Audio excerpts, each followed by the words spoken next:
Deus vela o sono e o sonho dos brasileiros, mas eles acordam e brigam de novo. Em 1932, os brasileiros acordaram e brigaram de novo. Todo paulista sabe ser pobre como um Jó, para com esta pobreza alcançar a riqueza maior, a riqueza melhor, a riqueza gloriosa, a riqueza suprema, a única riqueza que São Paulo quer, a vitória, a vitória, a vitória. Essa voz que conclama os paulistas para a vitória é de César Ladeira, um jovem estudante de direito que seria um dia o locutor mais famoso do rádio brasileiro. Em 32, César Ladeira se tornou o locutor oficial do Levante Armado, desencadeado pelos paulistas contra o governo provisório instalado pela Revolução de 30. Para os paulistas, o governo provisório sediado no Palácio do Catete, chefiado por Getúlio Vargas, se transformara numa ditadura.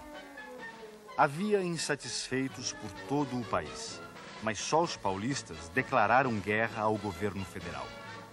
Até hoje há quem pense que o objetivo do Levante era separar São Paulo do resto do país. Mas os paulistas diziam que a sua luta era pela democratização do país e por uma nova Constituição.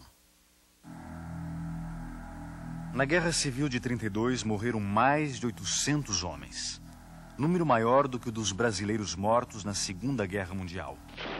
As maiores baixas foram entre os paulistas, mais de 600 mortos. Foi uma luta desigual. São Paulo tinha 35 mil soldados.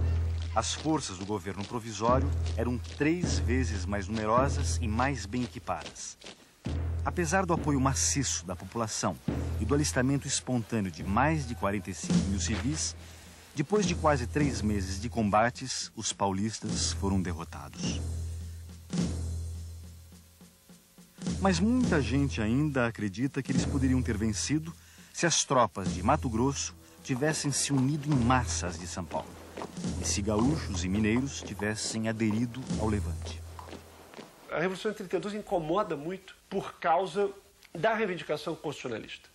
E como nós vivemos numa sociedade extremamente autoritária, ainda hoje esse requisito do constitucionalismo a quente é algo que incomoda a opinião dominante na política. Tanto em qualquer espectro, do centro-esquerda ou da esquerda, a esquerda devia fazer as pazes com a Revolução de 32.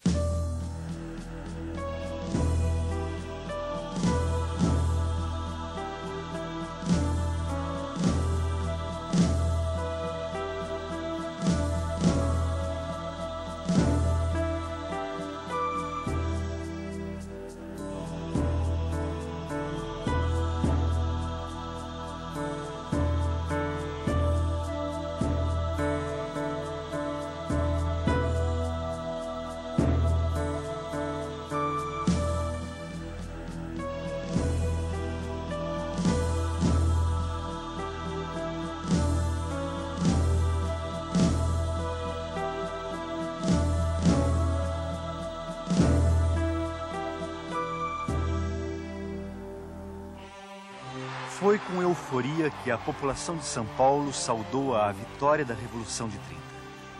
Quando a notícia da prisão do presidente Washington Luiz chegou à capital paulista, uma multidão saiu às ruas para comemorar.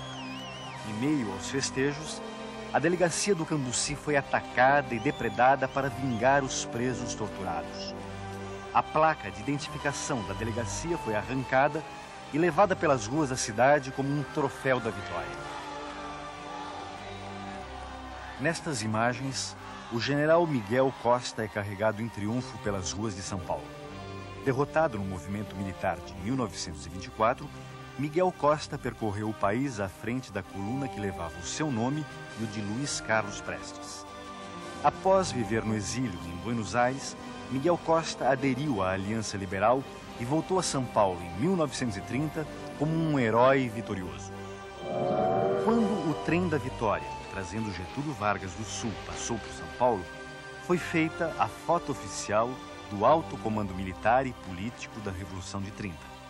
Ao lado de Miguel Costa, posaram para a história o tenente-coronel Góes Monteiro e Getúlio Vargas. Na verdade, havia mais alguém sentado ao lado de Getúlio Vargas. Era Francisco Morato, presidente do Partido Democrático, que fora ao encontro de Getúlio Vargas na expectativa de ser confirmado como interventor do governo provisório em São Paulo.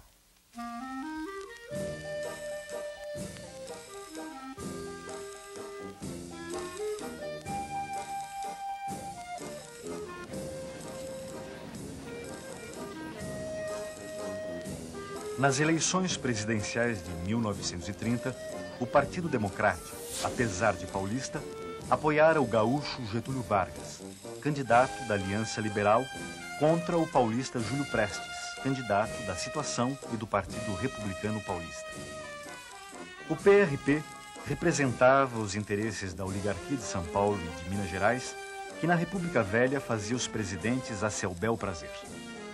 Já o Partido Democrático, fundado em 1926, era uma dissidência do PRP que abrigava a burguesia mais esclarecida e profissionais liberais de classe média.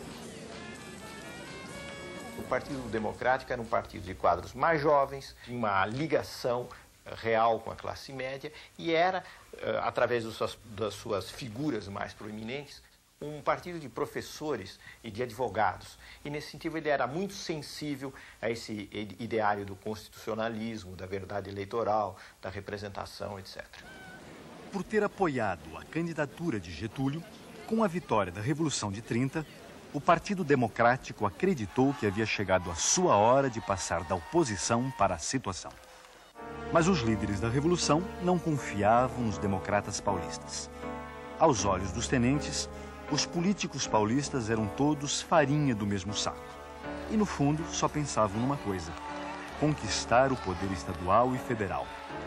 Para impedir que isso acontecesse, os tenentes reivindicaram o Palácio dos Campos Elíseos, sede do governo de São Paulo, e foram atendidos pelo governo provisório de Getúlio Vargas. O interventor não seria nem civil nem paulista, mas militar e pernambucano. O nomeado foi o coronel João Alberto, aqui visto quando era chefe de destacamento da coluna Miguel Costa Prestes. O comando da Força Pública de São Paulo foi entregue a Miguel Costa, que contava ainda com a sustentação política de uma força paramilitar, a Legião Revolucionária. Para os tenentes, democracia era democracia social. Era dar poder a novos grupos, era revitalizar, digamos assim, classes e grupos sociais que jamais tinham tido voz, para justamente neutralizar essas velhas oligarquias. Portanto, democracia tinha que ser alguma coisa anti-oligárquica. Para os grupos paulistas, democracia era democracia formal, era democracia jurídica, e não tinha nada a ver com a democracia social. João Alberto governou apenas 40 dias. Nesse período, tomou medidas que deixaram as classes dirigentes assustadas. Aumentou os salários em 5%. Estabeleceu a garantia de um mínimo de 40 horas semanais de trabalho e permitiu que se instalasse em São Paulo uma seção do Partido Comunista. O que mais se ouvia nos corredores da Federação das Indústrias de São Paulo era que os tenentes haviam trocado seu antigo ideário liberal por um programa de reformas sociais de cunho socializante. Além do receio de que o comunismo rondava o país, o empresariado paulista sofria os efeitos mais duros da depressão econômica internacional. Entre 1928 e 1930, as exportações brasileiras haviam caído de 96 milhões para 65 milhões de libras. Quando Vargas tomou posse, 30 milhões de sacas de café, sem compradores, ameaçavam apodrecer nos armazéns. Como a Revolução pretendia limitar o poder dos barões do café, mas não a pujança do nosso principal produto de exportação, um paulista foi nomeado para o Ministério da Fazenda e outro para a presidência do Banco do Brasil. Por algum tempo, os preços do café foram sustentados artificialmente pelo governo provisório, e não apenas através de subsídios. Para diminuir o estoque, o governo ordenou a queima de toneladas de café. Nem assim os preços subiram. A temperatura política, no entanto, continuou a subir. Em 28 de abril de 1931, o 6º Batalhão de Infantaria da Força Pública subleva-se no Cambuci, na capital paulista, com a participação de membros do Partido Democrático. Não dá em nada, mas é o primeiro sinal de que os paulistas estavam dispostos a tudo para se livrar da tutela dos tenentes. Ficou muito claro que os tenentes não iam ser derrotados sem luta. Então foi essa ideia de que estavam esgotadas as possibilidades, não é, de uma negociação que levasse efetivamente à constitucionalização rápida do país e à autonomia de São Paulo que precipitaram a crise. O que é que desperta fundamentalmente essa massa de classe média, sobretudo, que vai para a rua em 1932? É a ideia de que São Paulo foi prejudicado, que São Paulo foi ferido, que São Paulo carrega os demais estados da federação, que são 20 vagões vazios, que o São Paulo foi ocupado por um tenentinho qualquer, que era o tenente João Alberto. Tudo isso é que explica essa galvanização, essa sensação de profunda injustiça e profundo dever em nome do Brasil, até que percorre a população de São Paulo. Sem esse sentimento, sem esse tipo de valor, não se explica a mobilização. Embora gaúchos e mineiros também estivessem decepcionados com os rumos da Revolução de 30, foram os paulistas que mais se agitaram contra o governo provisório. Nenhum dos 3 sucessores de João Alberto conseguiu esquentar a cadeira de interventor. Contra a vontade de João Alberto e Miguel Costa, Getúlio escolheu para interventor o civil e paulista Laudo de Camargo. Sem contar com o apoio dos políticos paulistas, Laudo de Camargo renuncia ao cargo 3 meses depois. Em seu lugar, entrou o coronel Manuel Rabelo, que também durou pouco tempo no poder. Estes respeitáveis senhores são políticos, funcionários públicos e jornalistas de São Paulo, unidos para completar o alargamento da Rua São João, fazendo surgir a Avenida São João. Depois da reforma urbana na cidade de São Paulo, os paulistas voltariam a unir forças para tentar reformar o sistema político do país. Em janeiro de 1932, o Partido Democrático rompe com o governo provisório e se une ao Partido Republicano. Nasce a Frente Única Paulista. O pacto entre os 2 partidos é selado num gigantesco comício na Praça da Sé.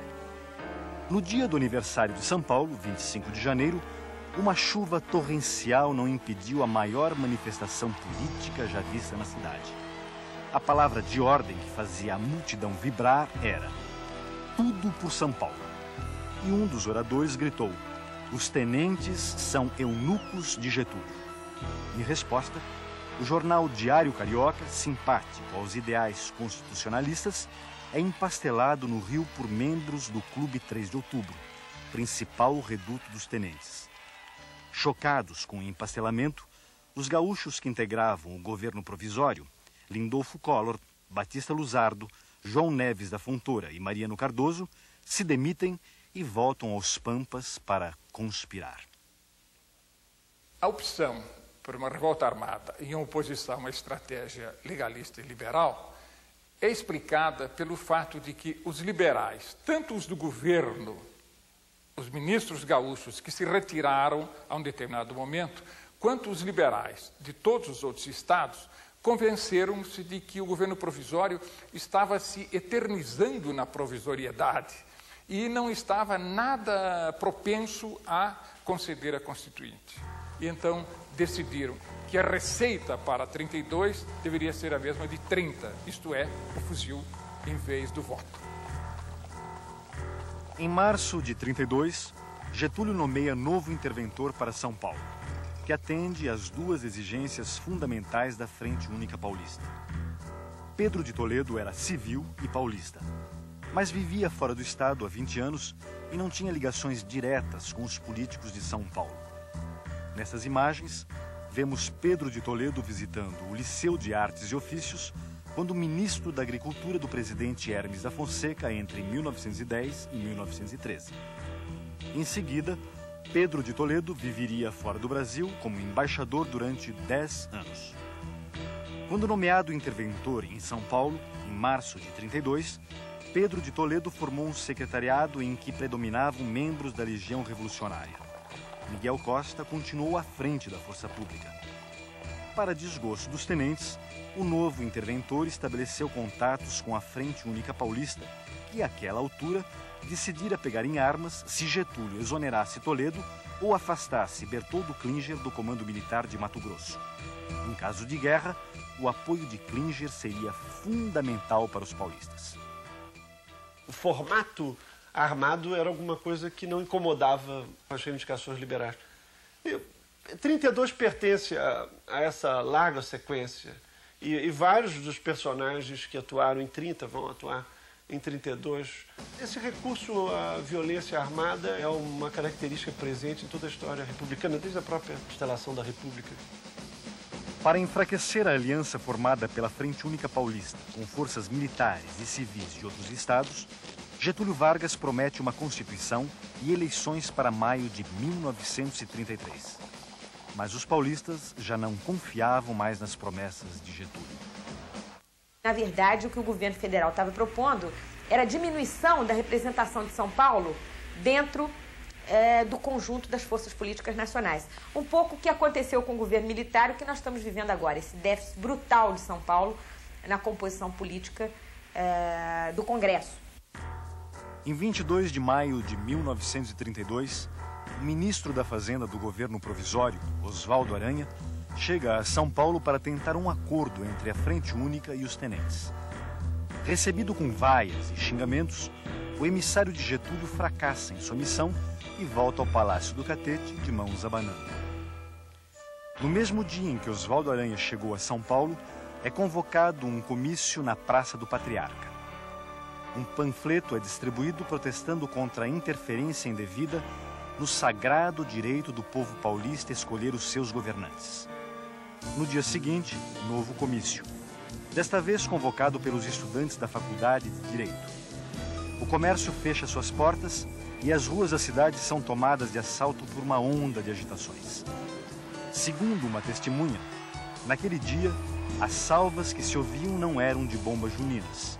Muitas moças sacavam revólveres da bolsa e atiravam para o alto. Enquanto prosseguem os discursos na Praça do Patriarca, uma multidão chega aos Campos Elíseos, onde Francisco Morato anuncia o novo secretariado do interventor Pedro de Toledo, formado apenas por representantes autênticos de São Paulo. Miguel Costa é afastado da força pública e reformado. Apesar dessa vitória, as manifestações prosseguem. Sem policiamento, a cidade é tomada pela desordem. Jornais ligados a Miguel Costa e ao governo provisório são empastelados. E casas de armas e munições são invadidas. Um grupo armado segue em direção à sede da Legião Revolucionária na Rua Barão de Itapetininga. O prédio é atacado e os legionários respondem ao fogo com tiros de fuzil e metralhadora. Já era madrugada quando os legionários afinal se renderam. Do conflito resultam pelo menos 5 mortos. Entre eles estão Mário Martins, Euclides Miragaia, Drauzio de Souza e Antônio Camargo. São os primeiros mártires da Guerra Civil prestes a eclodir. Com as iniciais de seus nomes, MMDC, é batizada uma sociedade secreta criada para arregimentar combatentes civis e apoiar o levante armado. 23 de maio é o dia em que essas forças que acabaram concretizando a Revolução de 32 extinguiram o seu inimigo interno, que era a Legião e Miguel Costa. E em 9 de julho eles avançam contra o inimigo externo, que era a chamada ditadura. Se a guerra viesse, os paulistas contavam com a adesão do Rio Grande do Sul, Minas e Mato Grosso. As tropas de Mato Grosso enfrentavam dificuldades quando seu comandante, general Bertoldo Klinger, acendeu o estupim com uma carta contra o novo ministro da Guerra de Getúlio. Destituído do comando, Klinger seguiu para São Paulo com alguns oficiais, mas sem os 6.000 soldados e as dezenas de canhões que havia prometido.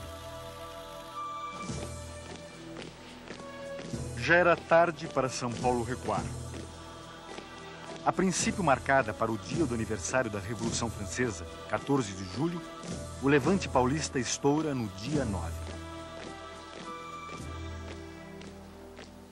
Eu caracterizaria o movimento paulista, um pouco esquematicamente, como sendo um movimento federalista, civilista, liberal e socialmente conservador, contra o governo central, que naquele momento se caracterizava por ser centralizador, por ser autoritário, por ser dominado por militares e por ser socialmente reformista. Eu creio que assustava um pouco, não só as elites paulistas, mas as elites de todos os estados, o lado reformista do tenentismo. Até quando ia ao cinema, em julho de 32, o paulistano respirava um clima de insegurança e terror.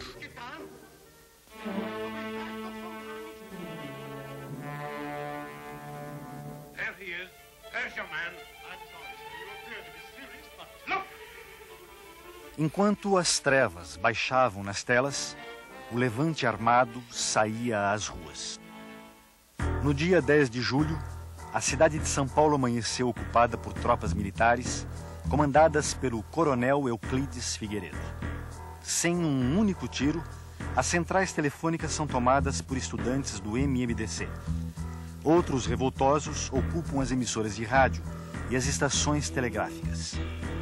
O general Miguel Costa é preso em sua casa, de onde não seria libertado até o fim da Guerra Civil. O MMDC instala seu comando na Faculdade de Direito do Largo de São Francisco, para onde se dirigem os voluntários alistados. O velho general Isidoro Dias Lopes, chefe da Revolução de 1924, é o líder militar do levante e o comando das operações fica com o general Bertoldo Klinger.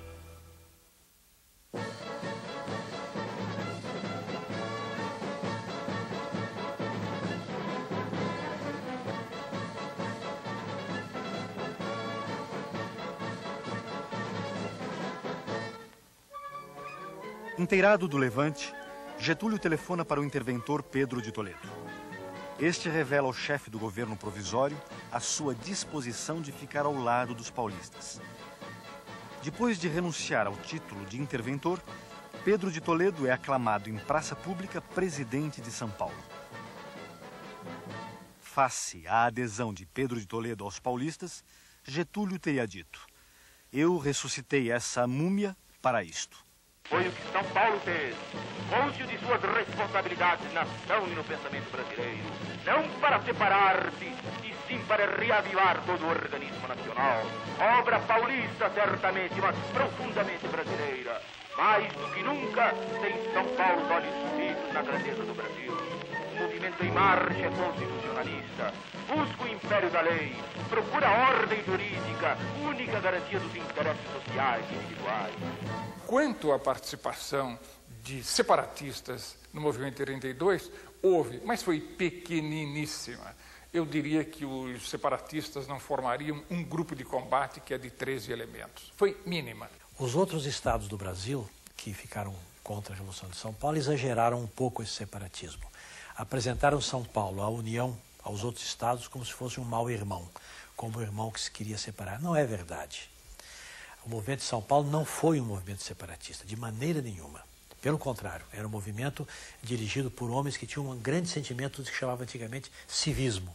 A ideia do separatismo foi utilizada pelo governo provisório, pelo governo de Getúlio, para apresentar a Revolução de 1932 como uma revolução antipatriótica, de um grupo de gente que queria voltar ao passado e, pior do que isso, queria desmembrar o país.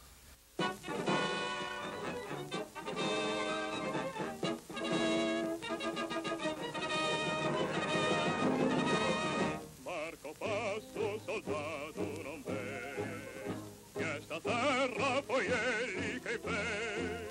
Os planos do levante previam uma ação rápida para derrubar Getúlio e erradicar a influência dos tenentes. Ninguém pensava numa guerra prolongada. Mas a Guerra Civil durou quase 3 meses e mobilizou um total de 150 mil homens. Nunca houve no Brasil, neste século, um conflito armado dessa dimensão. O Exército Paulista, formado por militares, soldados da Força Pública e voluntários civis, registrou 35 mil homens em suas fileiras. Como não houvesse fuzis nem munição para todos, metalúrgicas e fundições são adaptadas para a produção de balas, armamentos e capacetes. O esforço de guerra mobiliza as mulheres para fazerem uniformes e outros serviços. Para tentar enganar o inimigo sobre o seu verdadeiro poder de fogo, os paulistas inventaram a matraca, uma engenhoca de madeira que simulava o barulho de uma metralhadora. Nessas imagens, soldados mineiros brincam com uma matraca capturada dos paulistas. Segundo os mineiros, a matraca não assustava ninguém, pois não podia ser ouvida a mais de 50 metros.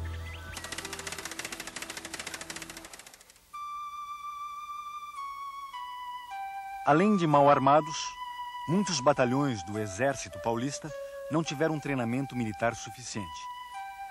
Estas fotografias são do Batalhão 14 de Julho, no momento em que embarcava para a frente de guerra. Aqui, o mesmo batalhão, antes de entrar em combate pela primeira vez na frente sul, perto da fronteira com o Paraná.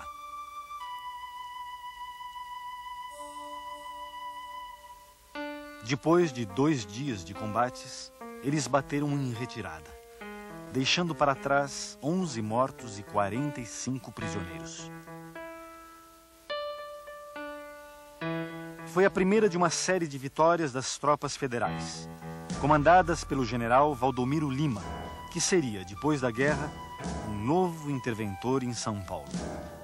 Sem a adesão do Rio Grande do Sul e de Minas, não há possibilidade de vitória militar para São Paulo.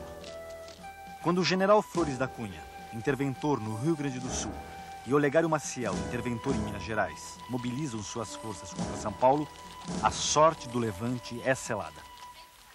Com uma vitória dessa natureza contra o governo central, São Paulo teria, o poder de São Paulo seria incontestado, quase incontestável. O receio deste predomínio excessivo, eu creio que foi o grande freio usado com astúcia pelo governo central para convencer Minas e Rio Grande do Sul a não apoiarem a revolta.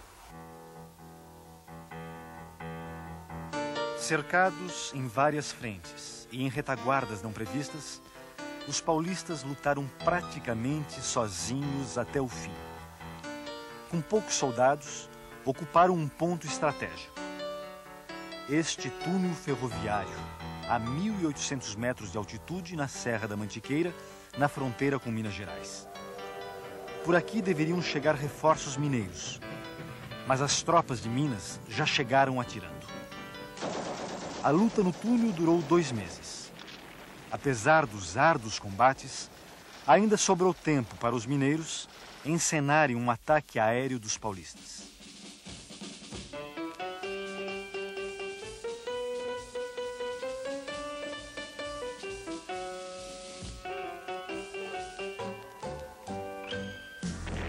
No final, as baixas chegaram a mais de 1.000 homens entre mortos e feridos. Do ponto de vista militar, a Batalha do Túnel foi decisiva para a vitória das tropas do governo provisório. Numa retaguarda, os paulistas venceram todas as batalhas. Na retaguarda de São Paulo. Nunca se havia visto tamanha mobilização em torno de uma causa. Além dos milhares de voluntários civis, para fazer frente aos gastos com a guerra, quem podia não se recusou a doar um pouco de ouro para o bem de São Paulo. Nesse caso, nós tivemos uma explosão geral das classes dominadas sob a liderança das classes dominantes. E a Revolução de 32, a meu ver, marca o último momento em que as classes dominantes conseguiram incorporar as classes dominadas ao seu projeto político, como se o povo fosse um só bloco.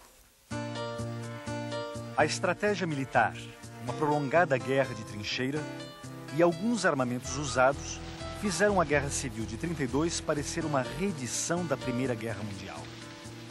Mas seu índice de modernidade pode ser atestado através do papel decisivo que nela tiveram o rádio, a aviação, a indústria gráfica e a fotografia.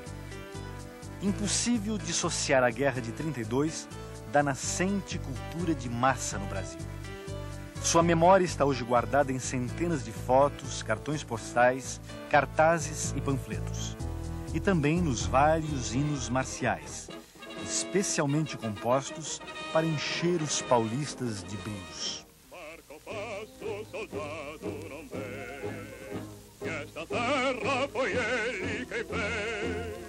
E teu passo é compasso seguro de um passado, um presente, um futuro. É soldado, que grande tu és. Tua terra... Eu creio realmente que a ideia da Constituição era uma ideia muito abstrata, mas a ideia da autonomia e o sentimento regionalista não eram nada abstratos. Os medos do comunismo também não eram nada abstrato. O grande tribuno da Revolução, o Ibrahim Nobre, apresentou 32 como a luta de Jesus contra Lenin. Esse foi um dos grandes elementos da manipulação. Assim que tomou conhecimento do bombardeio das cidades paulistas pelos aviões do governo provisório, Santos Dumont encaminhou à imprensa o seu protesto. Amargurado com a utilização do seu invento como arma de guerra, o pai da aviação se suicidou no Guarujá, no dia 23 de julho. Nem todos acreditam que o suicídio tenha relação com a Guerra Civil de 32. De todo modo, sua morte em nada alterou o ritmo da guerra. Depois de um batalhar sem tréguas, em que foram atiradas contra nós as forças armadas de todo o país, teve a ditadura de se convencer de que elas não bastavam para nos abater e humilhar. Improvisamos rapidamente todos os nossos meios de defesa e resistimos ao monstro, apoiados nas colunas de aço da opinião pública, impossível ser vencida pelo canhão ou pela espada.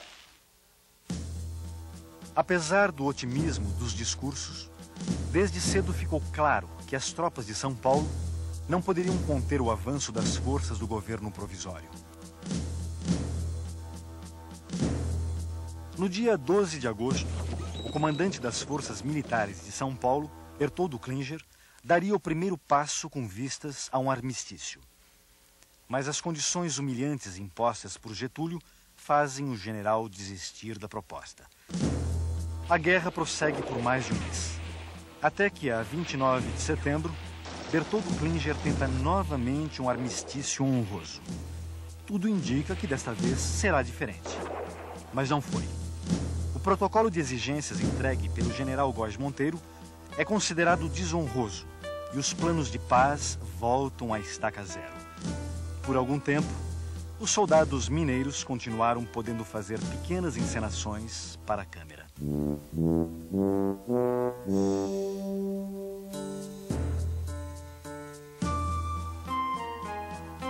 Oficialmente, a Guerra Civil terminou às 8 horas do dia 2 de outubro.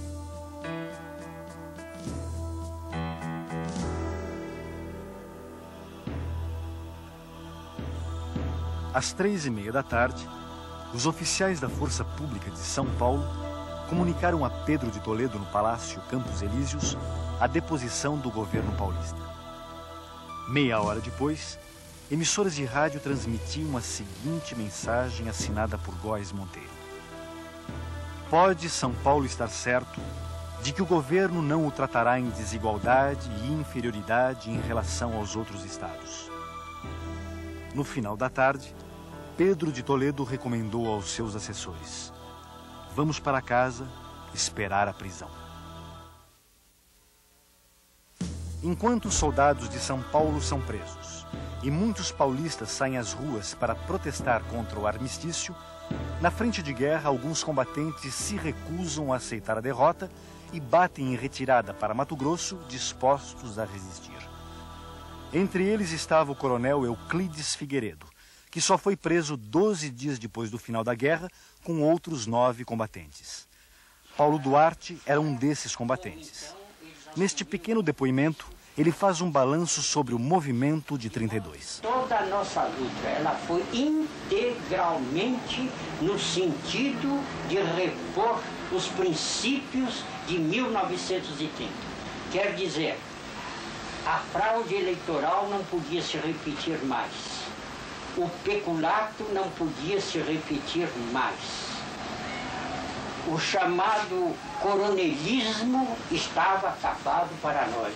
Certamente 32 não significa o retrocesso, porque 32 só significa o retrocesso se você acreditar piamente que 1930 significa o progresso. 1930 não significa só o progresso, significa também o prenúncio do autoritarismo de 37. O governo provisório alegou que a Revolução de 1932 foi um movimento antidemocrático e contra o progresso.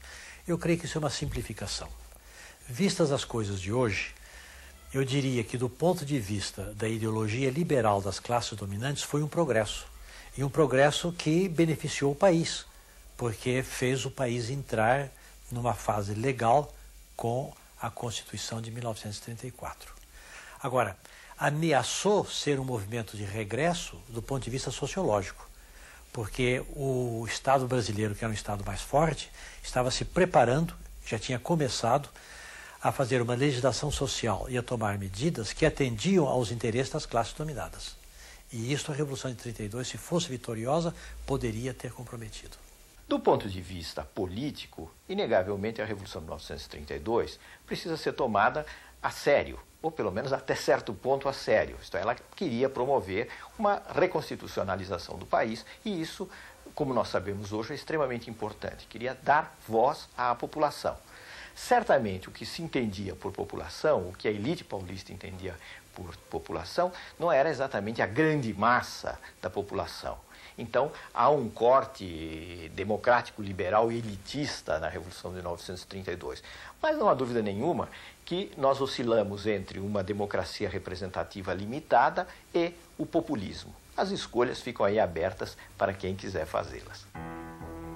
No final de outubro de 32, depois de um tempo na prisão, os principais líderes do levante armado partem para o exílio. São 25 militares e 41 civis. Entre eles estavam Casper Líbero, Prudente de Moraes Neto, Júlio Mesquita Filho e Austrégésilo de Ataíde. Alguns dos líderes do levante de 32 partiram para o desterro a bordo de um navio ironicamente chamado Siqueira Campos, em homenagem ao herói tenentista. Outra ironia. Os paulistas exilados em Portugal não votariam nem poderiam ser votados nas eleições de 1933 para a Assembleia Nacional Constituinte, pela qual tanto haviam lutado. Os partidos paulistas, derrotados em 32, estariam presentes quando Getúlio tomou posse como presidente da República em 1934, depois de promulgada a Constituição, em nome da qual São Paulo se levantara em armas. Apesar da derrota militar, os paulistas achavam que o fundamental havia sido alcançado. Na visão dos derrotados, a guerra civil não fora em vão. Prometo manter e cumprir com lealdade a Constituição Federal, promover o bem geral do Brasil, observar as suas leis, sustentar-lhe a união, a integridade e a independência. Getúlio Vargas marcou um tento importante perante a classe dominante, a elite de São Paulo, mostrando que realmente o caminho do enfrentamento com o governo federal, o enfrentamento aberto, era impossível. Era preciso conciliar com o governo federal. Os paulistas naquele tempo ficaram muito susceptibilizados com a derrota e criaram algumas frases assim lapidares. Uma delas foi essa: São Paulo não esquece, não transige e não perdoa. Esse estado de espírito perdurou muito tempo na população em São Paulo, na vida cotidiana. Mas na ação política não foi verdade. Porque logo depois da Revolução houve um congressamento das elites paulistas com o governo federal através da interventoria de Armando Salles Oliveira.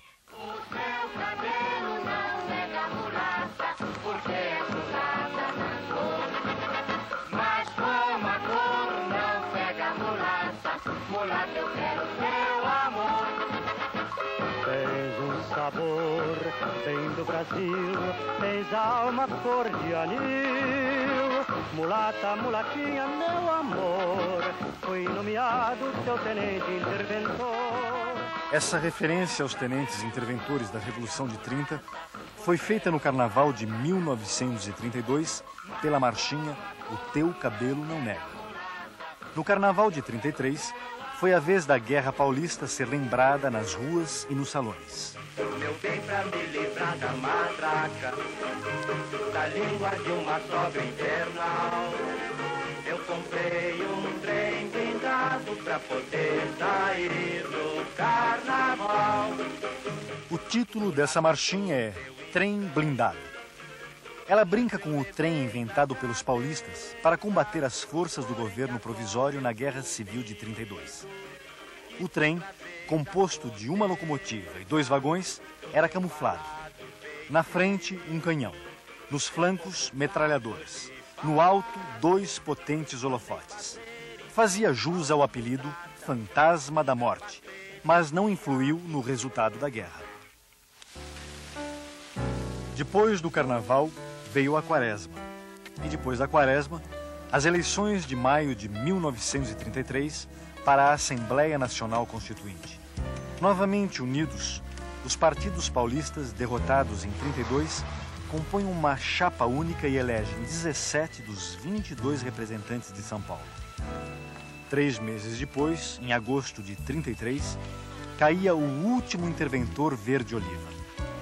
Num gesto surpreendente, Getúlio, já eleito presidente da República pelo voto indireto dos constituintes, nomeou Armando de Salles Oliveira para governar São Paulo e declarou publicamente: quero que compreendam a extensão e o significado deste ato, pois com este decreto entrego o governo de São Paulo aos revolucionários de 32. Armando Salles era o líder consensual da elite paulista.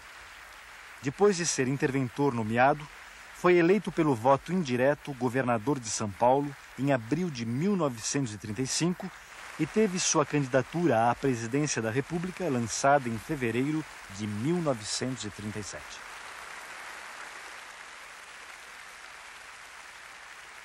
A nossa campanha está aberta e as suas perspectivas são tais que os próprios cegos as veem.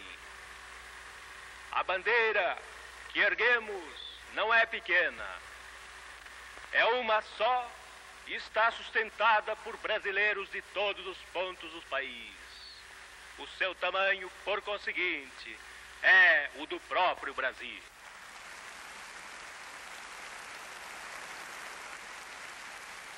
Essa bandeira jamais se depravaria, tingindo-se de uma só cor, no banho de fórmulas estrangeiras, que serão salvadoras em outras terras, mas que nós não aceitamos.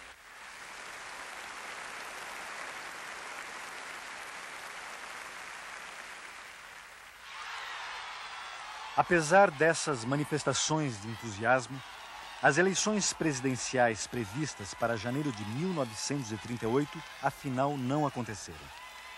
Getúlio e os militares que o cercavam rasgam a Constituição de 1934 e fazem baixar sobre o país as trevas do Estado Novo. O pretexto dado na época para o golpe foi que só um regime autoritário seria capaz de conter a subversão da ordem pelos comunistas, os vilões nacionais desde 1935, quando uma insurreição militar liderada, entre outros, por alguns tenentes ligados a Luiz Carlos Prestes, fez tremer os alicerces do Palácio do Catete. Até hoje se pergunta em que medida a derrota dos paulistas e do seu ideário liberal, em outubro de 1932, ajudou a aplainar o caminho para a decretação do Estado Novo.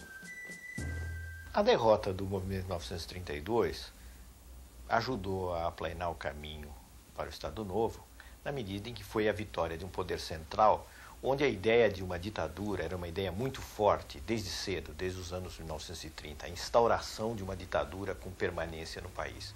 Então, na medida em que as forças que se opunham a isso foram derrotadas, sem dúvida a derrota da Revolução de 1932 concorreu para isso. A negociação que se seguiu a 32 foi muito clara. Devolveu-se a autonomia a São Paulo, mas uma autonomia leal ao governo central. E essa lealdade foi tão profunda que quando Armando Salles de Oliveira parte com um projeto liberal antagônico ao do Getúlio, São Paulo fica com Getúlio. São Paulo acabou concordando de uma forma ou de outra com o governo varguista, e São Paulo não são só suas elites dirigentes. São Paulo votou maciçamente em Getúlio para senador depois. A mocidade, que desde o primeiro instante da campanha, a ela se atirou de corpo e alma, obedeceu ao mandamento irresistível da sua dignidade e do seu civismo. Para satisfazê-lo integralmente, como exige a sua consciência, não julga distrita a luta pelas armas da cruzada que empreendeu. O combate prosseguirá, na paz como na guerra, para que a vontade popular faça valer para sempre a sua soberania, acima de todos os interesses e de todas as malquerenças de partidos, credos, classes e pessoas. Os paulistas perderam a Guerra Civil de 32. Mas a bandeira que levantaram não perderia a sua atualidade nas décadas seguintes. A luta pela Constituição e para assegurar o respeito aos direitos fundamentais da cidadania, a alternância do poder e o controle do Estado ainda não chegou ao fim. Mesmo que entre os paulistas de 32 se ocultassem raposas separatistas e democratas de fachada, ligados aos interesses de uma elite nada preocupada com a questão social, boa parte da população mobilizada para o levante foi de fato movida por um sonho. O sonho de um Brasil novo. Para desgraça nossa, o que tivemos no final daquela década foi um Estado novo.